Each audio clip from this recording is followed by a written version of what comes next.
Buenas tardes, soy Sandra López Dietz, académica de la Universidad de la Frontera, periodista y doctora en procesos sociales y políticos en América Latina. Y soy Patricia Peña, académica de la Escuela de Periodismo de la Universidad de Chile, acá en Santiago. Nuestra ponencia tiene que ver con los medios, comunicación y sexismo en Chile y aborda las tensiones y resistencias en tiempos de crisis sociales, políticas y sanitarias. Lo que nos interesa desarrollar básicamente es, al calor de las movilizaciones feministas, sobre todo desde el Mayo Feminista en adelante y en el contexto también del estallido social y posteriormente con la pandemia, cuáles son las tensiones y las resistencias que se generaron, ¿no es cierto?, a partir de las acciones y las prácticas del movimiento feminista en instalar una agenda que tuviera que ver con los derechos de las mujeres y las disidencias sexuales en torno a varias temáticas, entre ellas la educación, pero sobre todo también el tema de la comunicación y cómo esto también derivó en situaciones o en la escalada en torno a la violencia digital contra las mujeres. En ese sentido, vamos a plantear como un breve contexto que algunos estudios, ¿no?, como el de Contreras o Godoy, señalan que los medios de comunicación en Chile siguen abordando de manera estereotipada, ¿no es cierto?, y reforzando sobre todo los roles de género tradicionales y una representación que finalmente es dañina para la libertad de las mujeres como personas. Y específicamente los trabajos de los últimos años han señalado, ¿no es cierto?, un marcado sexismo, lo que ha sido denunciado también por el movimiento y por las periodistas también y comunicadoras que están en el mundo, digamos, de los medios de comunicación, y una precaria presencia de referentes femeninos en la prensa, y cómo, tomando en cuenta también la televisión, ¿no es cierto?, también se observa todavía digamos, la réplica de las viejas prácticas en torno, ¿no es cierto?, a cómo se aborda o se trabaja la categoría de mujer, sobre todo en torno a lo corporal, ¿no? También algunos estudios en la publicidad también lo señalan. En ese sentido también queremos remarcar, siguiendo con la presentación, bueno, aquí algunos ejemplos, ¿no?, en el caso de la diputada Orsini, o de una ministra del primer gobierno de Piñera, o de la dirigente Camila Vallejo. Esto una breve presentación de cómo todavía las mujeres siguen, digamos, en los medios siendo presentadas a partir, ¿no es cierto?, de una sexualización de su imagen, ¿no es cierto?, o de una minimización de su rol como mujeres en el espacio público, en este caso mujeres políticas. En particular, también se han hecho varios estudios sobre el tema de la violencia de género y la prensa, y algunos de los trabajos, solo por mencionar, ¿no es cierto?, señalan que hay un abordaje que todavía es inadecuado, que sustancial,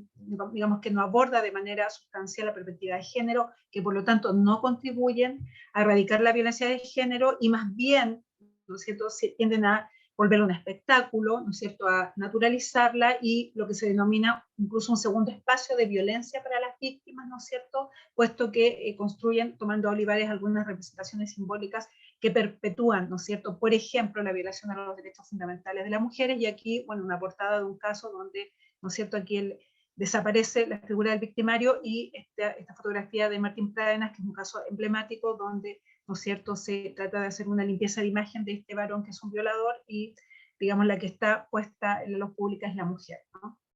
En ese sentido, y como parte de este contexto también, queremos mencionar que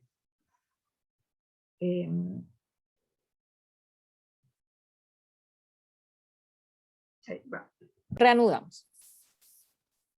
En este marco, en este contexto, el 2018 se desarrollan las movilizaciones feministas, que se llamó el Mayo Feminista, con tomas y acciones en algunas universidades, pero también en movilizaciones nacionales, y se da posteriormente, en octubre del 2019, el estallido social, donde se cuestiona el conjunto del modelo, entre ellos también a los medios de comunicación. Emerge con fuerza este himno feminista, ¿no es cierto?, Un violador en tu camino, del colectivo Las Tesis, y además se da posteriormente lo que hoy estamos viendo, que es el proceso, ¿no es cierto?, de elecciones constituyentes posterior al plebiscito, donde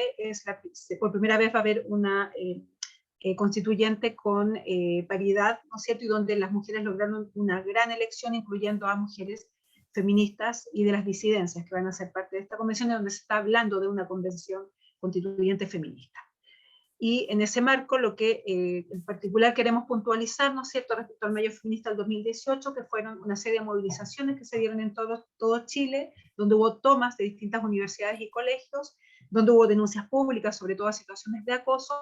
y emergieron asambleas autoconvocadas de mujeres con movilizaciones articuladas con el movimiento Ni Una Menos y también las masivas movilizaciones de los 8 de marzo, varios encuentros de mujeres por educación no sexista y en torno también a la problemática de la violencia, y también durante el estallido social el movimiento feminista se hace presente también con grandes movilizaciones y también, bueno, con la emergencia de todas estas performances en torno a la propuesta de las tesis. Y específicamente nos interesa plantear cómo, a partir de todo el activismo que venían desarrollando el movimiento feminista con, digamos, en el activismo digital, pero también con todas sus acciones callejeras, ¿no es cierto?, se apropia de las redes sociales y por lo tanto crea nuevos espacios de comunicación social y política, que esto se expresa muy bien, por ejemplo, en la constituyente con una franja feminista, ¿no es cierto?, que desarrolla las propuestas de las feministas, y cómo quiebra esto el discurso de alguna manera sexista y de estereotipos de género de la prensa tradicional, cuestionada también en este proceso, y cómo el eje de estas denuncias del movimiento tiene que ver, por un lado, con el acoso sexual, con la violencia de género, que incluye las violaciones y la violencia de todo tipo, ¿no es cierto?, con las brechas de género existentes en distintos ámbitos del espacio público, y por lo tanto un cuestionamiento al conjunto del patriarcado y a la ideología machista presente en la sociedad. Bueno, precisamente es este contexto el que nos va a permitir entender y comprender, ¿cierto?, este segundo tema que queremos abordar, que profundiza en otro tipo de espacio de violencias, ¿no?, que se empieza efectivamente a poner visible, a también denunciar como una situación que está ocurriendo dentro de lo que tenía que ver con los activismos, con los ciberactivismos y con las prácticas de usar las redes sociales, apropiarse de los espacios digitales como un espacio más dentro de este movimiento del Mayo feminista y de lo que va a ser el estallido social, ¿no?, a través de la denuncia y la difusión de marchas y de una cantidad de contenidos que las distintas colectivas, organizaciones, sobre todo estudiantes secundarias y universitarias, empiezan a socializar en ese momento a través de cada una de sus redes sociales, que van desde páginas de Facebook, cuentas de Instagram, etc. Lo que ocurre en ese proceso, en paralelo, es que varias de estas agrupaciones y varias de estas mujeres empiezan a ser acosadas y empiezan a ser hostigadas de manera mucho más transversal y mucho más constante, eh, particularmente con un caso que explota en febrero de ese año y que va a continuar luego de un año hacia febrero, marzo del siguiente año, que estaba muy relacionado a lo que nosotros conocemos como el caso Nido. El caso Nido es un grupo precisamente muy emblemático, ¿cierto?, de articulación de una comunidad de misoginia y de odio contra las mujeres, que funciona como un foro comunidad, en lo que se llama un image board, en un tablero, ¿cierto?, en una web que es muy fácil de manejar,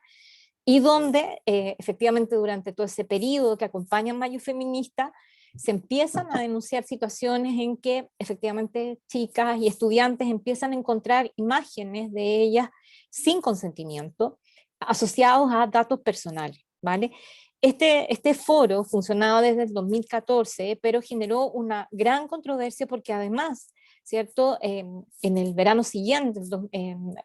¿cierto?, también está muy asociado a casos de hostigamiento a través de grupos de WhatsApp, precisamente de estudiantes y chicas y jóvenes, también personas de las disidencias que habían participado en las distintas acciones de este Mayo feminista. Por supuesto, los medios de comunicación entonces empiezan a poner en Chile el debate acerca del ciberacoso, que es la primera manera de referirse a esto, como si esto fuera un fenómeno nuevo, como si esto fuera una cuestión que no había estado presente anteriormente, ¿ya? Y eso, por supuesto, genera también una cantidad de relatos y unas narraciones que nos permiten, ¿cierto?, por fin, finalmente, empezar a hacer circular una mayor cantidad de contenidos que nos permita entender cómo ocurre el ciberacoso o, como lo vamos a ver después, las dinámicas de los distintos tipos de violencia de género, ¿no? Eso es muy importante también decirlo. Cuando hablamos de ciberacoso, hostigamiento, acoso online, son distintos tipos de formas que hoy día se han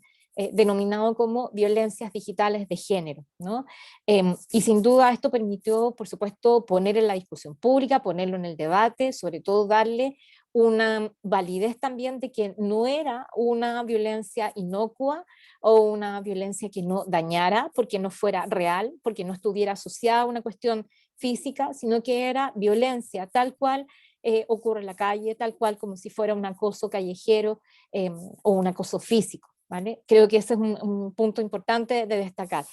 En este momento coincide también que finalmente este tipo de temas empieza a ser también tomado en ámbitos de investigación. Y aquí destaca el informe que prepara Fundación Datos Protegidos junto a la ONG Amaranta y con apoyo de otra universidad en Chile, que justamente en estos meses también van a liberar un primer estudio que tiene una muestra aproximadamente de 1000 casos, en donde empezamos a constatar dónde era que ocurrían estas situaciones de violencia digital de género. Y aquí es muy importante los datos que se han ido constatando después en otros estudios que se han hecho desde esa fecha hasta ahora, en donde nos dicen que efectivamente los mayores tipos de ataque tienen que ver con situaciones de ataque verbal,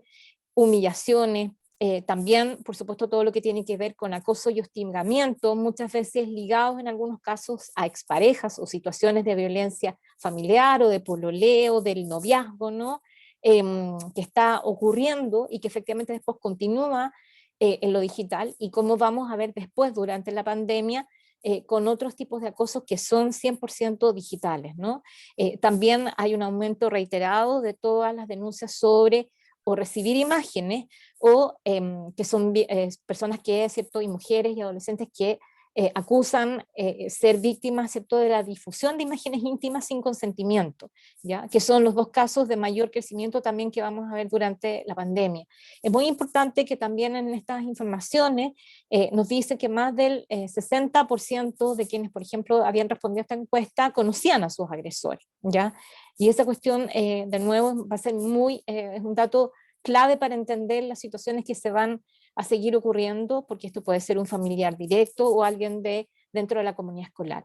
Durante estos años, lo que se ha articulado también en la investigación en estos temas es de alguna manera poder tener un cierto tipo de tipología, de una taxonomía, para entender, como decíamos, que la violencia digital de género no ocurre de una sola manera, sino que va adoptando nuevas formas y también se va adaptando, por supuesto, a los nuevos tiempos, a las nuevas plataformas y a nuevas prácticas o conductas que tienen que ver mucho con nuestra convivencia digital. Por lo tanto, es bien interesante también empezar a entender cómo es que nosotros denominamos y qué consecuencias puede tener esto también en la siguiente etapa, que efectivamente está muy asociado a toda esta denuncia, que es que haya una tipologización de estos delitos, que se lo considere finalmente dentro de una ley que permita de alguna manera castigar a los victimarios, que es lo que ocurre efectivamente en nuestro país. Hoy día nosotros tenemos una situación en que efectivamente una mujer,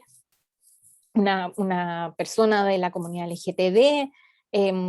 cuando denuncia este tipo de hostigamiento, no tiene demasiado, digamos, continuidad su caso judicialmente, porque efectivamente en Chile estos no son delitos, no están sancionados, y además es muy difícil denunciar y constatar esto, ¿ya? Entonces lo que estamos viendo es que efectivamente ha habido también una articulación, sobre todo en los espacios educativos, como son las instituciones secundarias y universitarias, de empezar a dar espacios para entender cómo ocurren estos procesos de violencia digital. Durante la pandemia, efectivamente, como también se constata con otras situaciones de violencia de género, efectivamente también vienen nuevas prácticas y viene un aumento, porque efectivamente esto tiene que ver y está correlacionado con que toda nuestra vida hoy día depende de nuestra participación en estos espacios, ¿no? Así es como en Chile, efectivamente ya en el primer semestre del 2020, se empezaron a detectar los primeros casos de la práctica llamada Zumbumbing, ¿ya? Que es efectivamente este ataque, este troleo específico, deliberado a espacios de reunión, a conversatorios, feministas particularmente, o donde participan mayoritariamente mujeres, y también en la realización de clases, ya sea secundaria, universitaria, online, ¿ya? Aquí estamos viendo algunos pantallazos de algunos casos que justamente sistematizamos para la preparación de lo que fue el informe de libertad de expresión del año pasado en relación a ataques específicos de Zumbumbing. Este tipo de ataque, como muchos de los tipos de violencias digitales de género, también tiene un correlato en ¿cierto? La consecuencia que significa como un amedrentamiento hacia la libertad de expresión de quien está haciendo uso de las redes sociales, ¿no? Esto también lo podemos ver aquí en 2 casos más, como fueron ataques reiterados a la actriz trans Daniela Vega, que incluyen incluso amenazas de muerte, o como también lo constata la red de periodistas feministas, como también en este último periodo, incluyendo ¿cierto? Este mes de mayo 2021, lo que más hemos también detectado tiene que ver con ataques a mujeres comunicadoras o periodistas que se declaran abiertamente feministas y que están activamente participando de los debates que, como mencionó Sandra, tienen que ver sobre todo con el proceso constituyente. Y eso sin duda hoy día es una alerta muy importante en relación a cómo también las violencias digitales de género afectan la libertad de expresión, ¿no? Esta idea de que finalmente nos callamos, mermamos nuestra participación en redes sociales, es preferible tener el candado y no hacer uso de nuestra plena libertad. Y hay un punto hoy día que está en discusión en todo este tema, que es la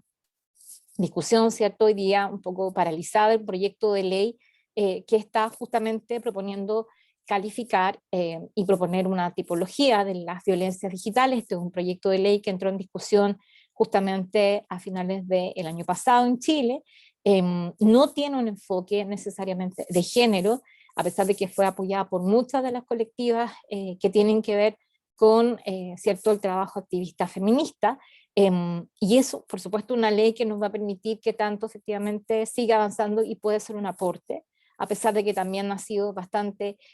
criticado por otros sectores donde justamente lo que se dice es que no tiene ese enfoque feminista y además no permite de alguna manera sancionar realmente estos tipos de situaciones que van ocurriendo.